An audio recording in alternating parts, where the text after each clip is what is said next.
I just got back from helping with the Kung Fu grading that I mentioned in an earlier vlog. And so this one is just going to be some reflections after that experience.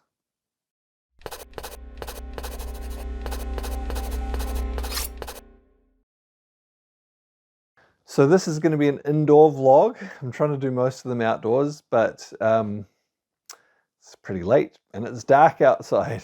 I did actually think I might try doing the vlog in my car immediately after getting out from the grading, but it was just too dark. So here I am, just doing it indoors. So if you don't know, a Kung Fu grading it's a test. Lots of martial arts do this. They have a test to see what level people are at with their skills and their knowledge of the martial art that they're learning. And yeah, tonight I was out helping some students who were doing a test for different belts, different grades within the Long White Cloud Kung Fu system. So I'm still wearing my gear. Don't wear that all that often these days, but obviously if I'm helping out with some training or a grading, yeah, that's what I'm going to do. And yeah, I just thought I'd give some thoughts, having helped out with the grading, because it's an interesting experience for me, having spent pretty significant portion of my life doing a lot of Kung Fu training and a lot of Kung Fu teaching, and something that I haven't done much of for quite some time, you know, occasionally helping out, but I mentioned in the previous vlog, it's probably about 6 years at this point since I was, you know, really doing a lot of training. It's only been little bits and pieces since then. And to go back into that environment, which I have done a number of times in those 6 years, just helping out from time to time, but it's been quite a while since I last did, and it's only very sporadic. And to go back into that situation and to observe the different things going on, see how the students are doing, and then also what's required from me to help them get the results that they want, that they really need if they want to progress in their Kung Fu. And look, and the students at this grading, they were doing pretty well, but it's challenging to learn Kung Fu properly. There's a famous quote by Bruce Lee, and he says something along the lines, I think he refers to kicks, it could be kicks or punches, but he says, I do not fear the man who knows 10,000 kicks, but rather I fear the man who's practiced one kick 10,000 times. And that's because it takes time and practice to get good at different fighting techniques. And so Kung Fu, so the Kung, so the way we tend to say Kung Fu in the West is similar to the Southern dialects, so similar to the way they'd say it more in like Cantonese, with like a hard K for the Kung. But it's actually the same word as in Qigong. So another way to say it with a more Mandarin accent, a more northern sort of accent, is Gong Fu instead of Kung Fu.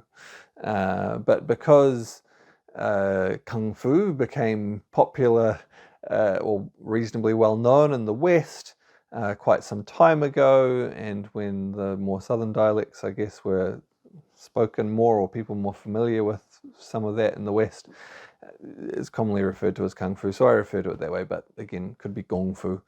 And so that Gong, or that Kung, is the same as in Qigong. So Qi means energy, Gong means work or skill. Same for Gong Fu or Kung Fu. So the Gong is hard work and skill, and the Fu basically means like man or person. So it's like a hard-working person who's got skill. So Gong Fu you can think of it like as a practice of gaining skill, or you can talk about having Gong Fu, having Kung Fu, like it's you've obtained a skill through working really hard. The most common way this is applied is to martial arts, but you can have Kung Fu at anything. You can have Kung Fu at calligraphy, or Kung Fu at cooking, or Kung Fu at speaking, or something that you've practiced to get really good at. And that Gung or that Kung, in terms of the hard work, the reason why it particularly applies to martial arts is because, it takes a lot of hard work and practice to get really good, even at a single technique, let alone many techniques. And it literally does take thousands, tens of thousands of repetitions of practice to get good. And by good, just like functionally useful at many of the different techniques that are used, to like actually be able to use it reasonably well, let alone maybe the peak of skill within it. And one of the things within many Kung Fu systems, and this is why Bruce Lee had this quote saying, "I fear not the man who's learnt 10,000 kicks, but rather one who's practiced one kick 10,000 times." One of the things in many Kung Fu systems is that they do have many different techniques. And if you don't learn those techniques and practice them well, they're not very useful. It's like having 10,000 tools, but they're all broken. Well, you might as well have no tools, right? You're better to have a handful of tools that work well, and then you can actually do something with them.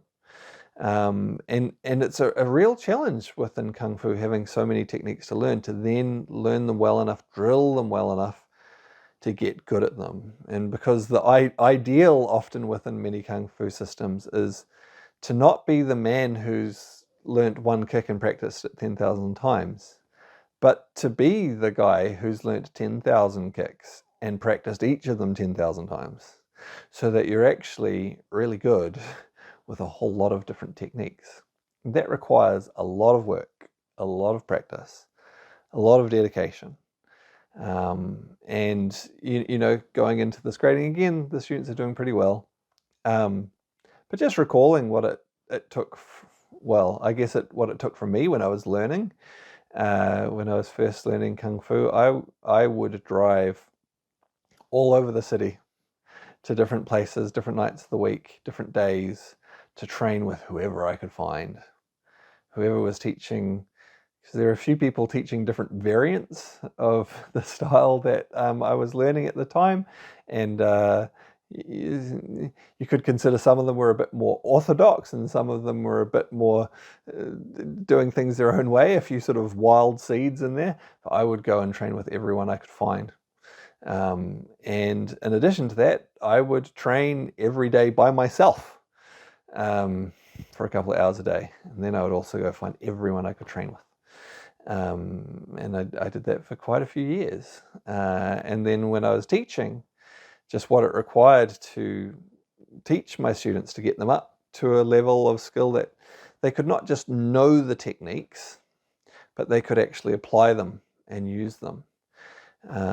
Because and this is what Bruce Lee was getting at, if you learn too many techniques and you don't actually practice them enough, they're not useful. Effectively, you might as well not know them at all. And what it took to actually train students so they could really use them well, and drilling them and drilling them and drilling them and drilling them.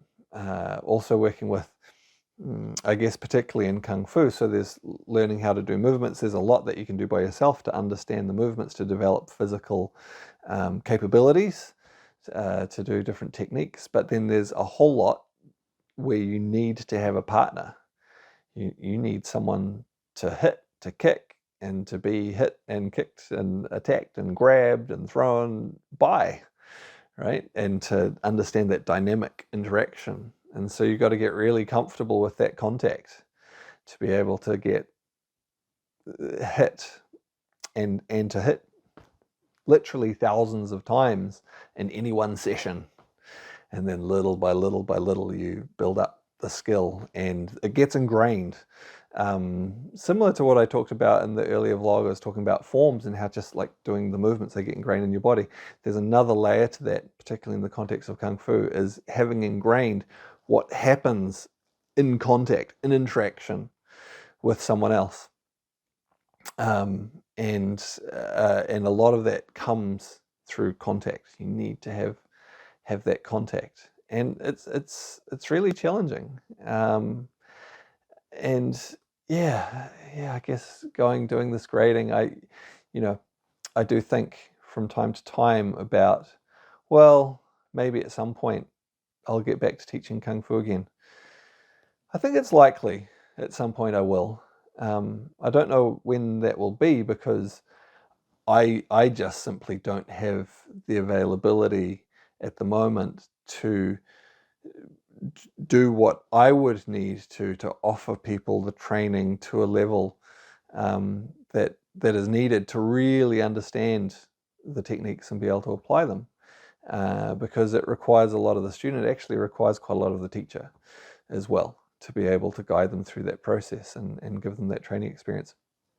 And one of the things I've thought about a lot over the years, both while I was still teaching and since then, is, what would it look like when I do get back to teaching again at some point?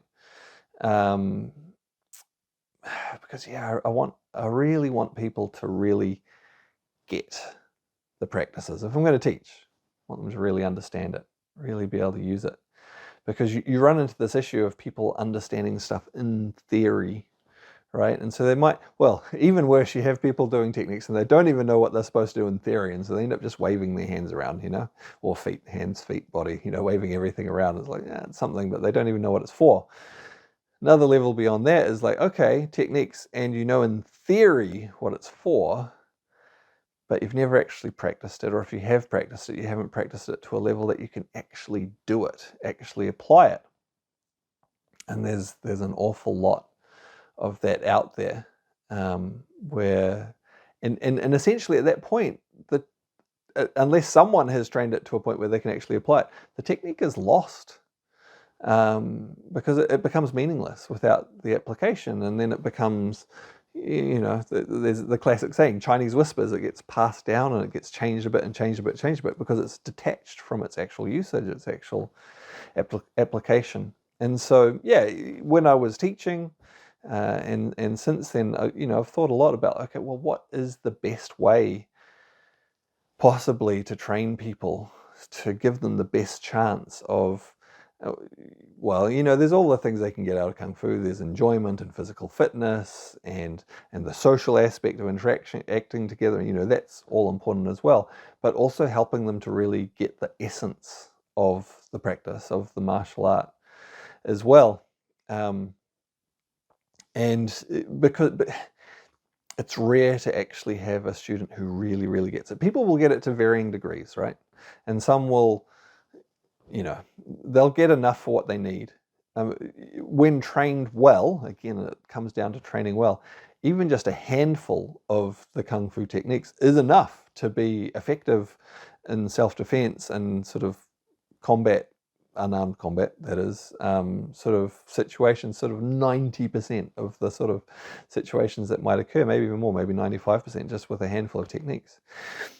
But there's so much more within what's available within the Kung Fu systems, within the styles. There's nuance of body mechanics and psychology and strategy and like really subtle stuff, sensitivity and perception and working with your energy, the flow of your energy. That's all embedded within the techniques, and there's so much to get out of that. But to really practice it and get it to an understood, useful level, again, it takes a lot of work, and there's not many people willing to put in the work to that level.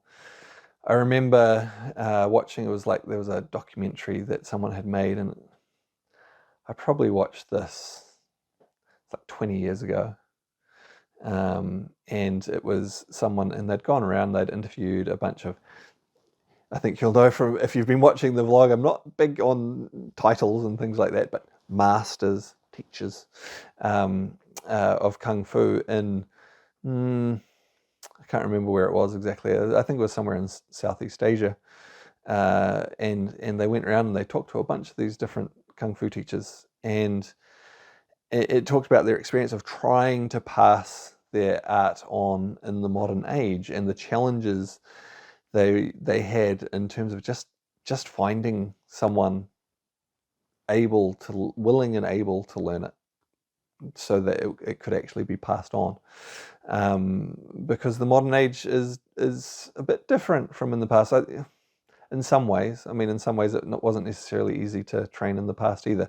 But certainly in the modern age, we have different demands on our time, on our attention, and so on. And for so many people to put the time and effort into really learning Kung Fu well, it's either not practical, it's not in their priorities with work and, interests and the internet, and, not that the internet's a bad thing, it can be very useful, all of these different things. And it's like hard to put that level of focus and training in. And I remember, I think there's more than one of them in this documentary, in these interviews, saying that they reckoned it was probably about 1 in 100 students who really got it, really got the techniques, really understood the essence of it. And I would add that's about 1 in 100 dedicated students, not like kind of not really committed students. 1 in 100 dedicated students really got it.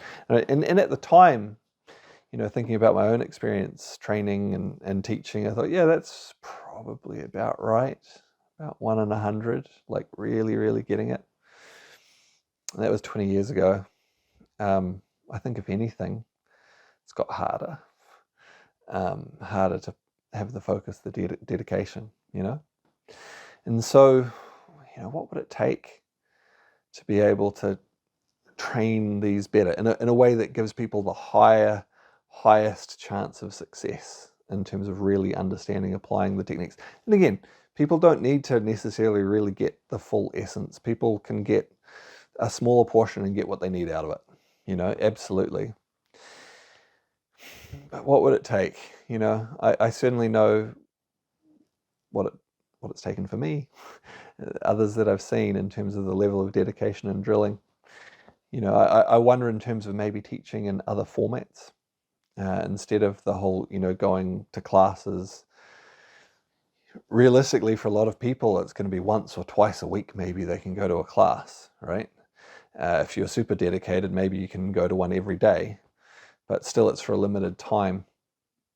I wonder about maybe the potential of training in a format where people do short bursts of very intensive training, where they're training all day, followed up by regular training where they train, they go about their regular lives and they train to maintain and further develop their skill, let it embed.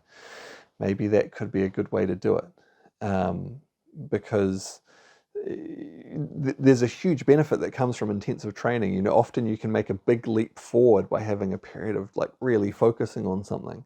That could be a way to really unlock some of those skills and then, work to let them sink in over time. Maybe that would be a better way.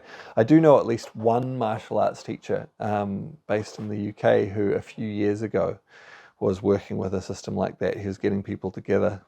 I think it was just for a weekend, or maybe it was a week at a time. They train, and then they go away and they practice, then they come back however long later. They train, intensively. And yeah, I don't actually know how that went, but maybe I could look into it, see how successful that was. Another thing is maybe looking at a bit of a trade-off in terms of how much you teach and train in order to, teach enough so that they can train it enough to gain the skill rather than try to teach too much. Because again, if you learn too much and you don't gain the skill, well, what's the point? It's essentially lost at that point anyway. So like maybe simplifying, reducing so that people can train a more limited skill set but really get it. That might be a practical reality. That might be something that's needed to carry on some of these skills, because it is pretty rare to find someone who can really apply a lot of the Kung Fu techniques well. And that's across styles, any style of Kung Fu. It's much more common to find people who can't apply the skills than who can. They're out there, there are some, but yeah, rare. Maybe there's a trade-off there, sort of reduce the quantity to maintain the quality. But then at the same time, that seems a shame to maybe lose some of really cool, fascinating principles that are embedded within some of the techniques. So that's a hard one as well. Maybe there's a balance to be found where some people learn a more limited range of techniques, and if you train enough people, some of them then have the capacity, the opportunity, the aptitude to learn a greater range of techniques, and so that things aren't lost. Maybe that's something as well. But yeah, bit of a puzzle. One that is probably not going to be solved by me anytime soon, because I'm too busy with the Qigong, wanting to pass that on, wanting to teach that well, so that people really understand it, really get the benefit from it. Don't just do movements, but understand the principles behind the movement and really experience them for themselves. That's what I'm focused on right now, and I've got quite a lot more work to do on that. But I think at some point I'll be revisiting the Kung Fu and thinking about how to teach that the best way that I can, so that people can really get the most out of it. I don't know when that will be. In the meantime, I'll help out instructors when I can from time to time. Still makes me think. brings things to the surface for me. Part of the process sometimes in figuring something out is giving it enough time to turn it over, to think about it, let it sit in the back of your mind, and then think about it some more before finally figuring out what exactly to do. Anyway, this is probably a bit of a long, rambly one. Just thoughts going through my head. Maybe it's interesting, maybe it's not. I don't know. I guess I don't often talk quite this. Maybe quite this openly about some of the things going through my mind about different things. But it is one of the things that I've wanted to do with this vlog, is not have it all just talking about theory and different aspects of practices and things like that, but talk a little bit more about things that are going on as well. If there's some relevance or something of interest, I'm not probably going to tell you what I ate for breakfast unless there's some relevance to that. And I think there is maybe some relevant little things in my reflections on this grading that I've just been helping out with. So yeah, I hope at least for maybe someone it's given you something interesting, maybe something useful, and I look forward to seeing you on the next one soon.